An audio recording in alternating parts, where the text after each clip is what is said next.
धीरे धीरे राजधानी भुवनेश्वर रे बढ़ुची ग्रीष्म प्रवाह।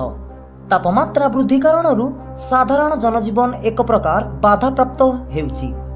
भुवनेश्वर महानगर निगमर सहभागितार सहरर मुख्य स्थान मानकरे सरकार जलछत्रर बंदोबस्त करिसंती, ता सहित पानीय जल पाई मध्य व्यवस्था करा। भुवनेश्वर महानगर निगमर मिलित सहयोग रे आज जयदेव विहार ठारे मान्यवर मेयर श्रीयुक्त अनंत नारायण जेना द्वारा एक जलछत्र उद्घाटित होइतिला। अरे एदी कर दियो बरफ से आ होटल पर आनी मानबा न खाली बरफ होय ना कम खाली खाली हां बस छेचिलो ना हेमी हां छेचिली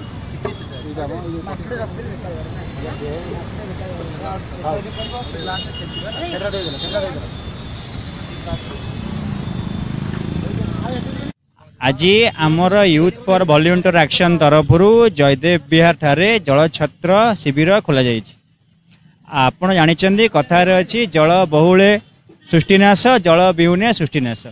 दिन को दिन पानीय जलटा भूतलू कमी कमी जाऊँच। दिन को दिन सहर उत्तप्त हो जाऊँच। सहरी सभ्यता काया विस्तार कलानी फल दिन को दिन सहर उत्तप्त हो जाऊँच। पानीय जल टोपे लोक पाइबा लोक माने ढल विकल होचंती।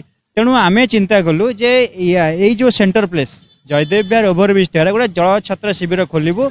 बीएमसी सहभागितार आम ये खोलीचु। आसंता 2 मास पर्यंत ये शिविर खोला रहिबो।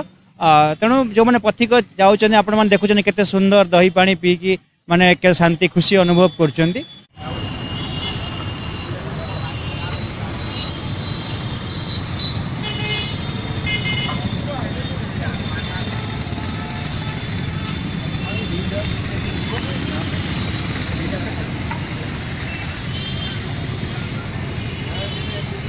आज जोर खरा जोर खरा प्रबल मानने मुंड मुंड सब ताती हो पूरा गरम हो भीषण खरा खरा बुली होनी आज्ञा एमती 11टा बाजिला बेलू बसा को पलाऊँ आगे पवन दौर बोली चली जाऊँ। अशेष अशेष धन्यवाद जहाँ मैंने ये सुंदर व्यवस्था कर लोक मान पानी देवाई जलछत्र दही अन्य जिनस पकई व्यवस्था कर जहाँफल कि तृष्णाटा मेटी जाऊँ जो भाया खरा हो मस्त व्यवस्था कर अशेष धन्यवाद देवा पड़ो। Thank you.